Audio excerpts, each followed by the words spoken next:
کودتا ته د پاکستاني پوځ پلان د عمران خان نیول کېدل او پر افغانستان یې اغیزې آیا پاکستاني حکومت سقوط کیږي؟ جزئیات هم دې ویډیو کې وګورئ او چینل سبسکرایب کړئ.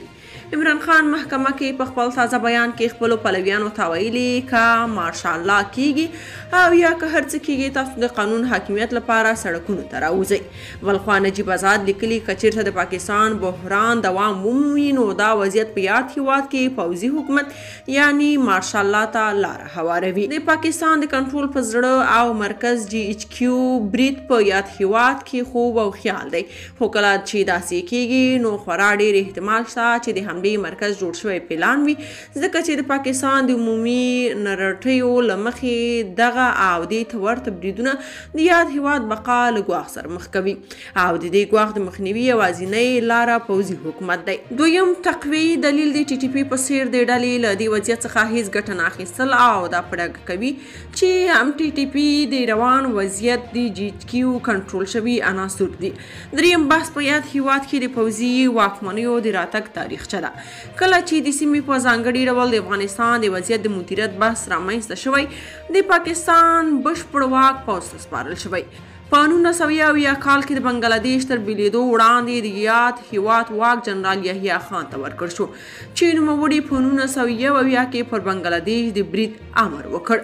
د سړې جګړې پر مهال افغانستان د سړې نړیوالې جګړې په ډګر جوړولو لپاره جنرال ضیاء الحق ته واک سپارل کیږي او په افغانستان کې د ترهګرۍ پر وړاندې د جګړې پر مهال د پاکستان واک بیا هم د پوځ یعنی جنرال مشرف سره وي.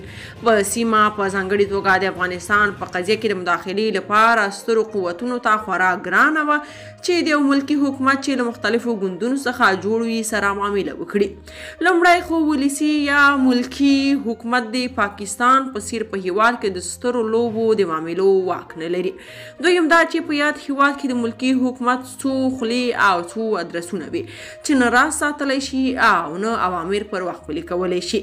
اوس که چیرته یاد احتمال په واقعیت اوړي تر ټولو ستر تاوان افغانستان ته رسي، هغه ځکه چې د افغانستان اوسني واکمنان له لسیزو راهیسې یوازې د پاکستان د پوځ په کنټرول کې دي.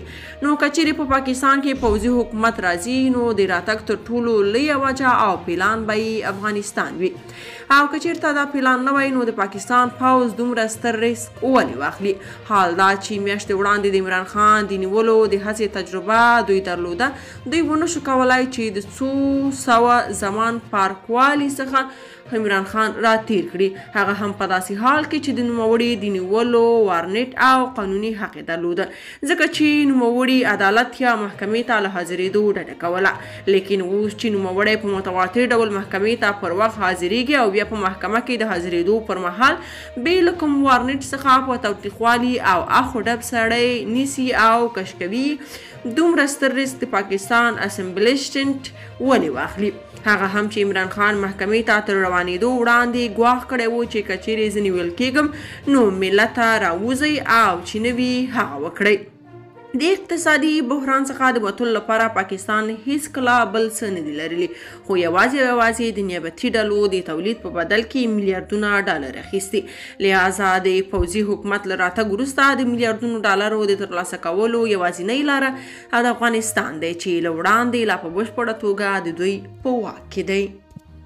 که تاسو په دې اړه څه نظر لرئ په کومنټ کې شریک او چینل سبسکرایب کړئ.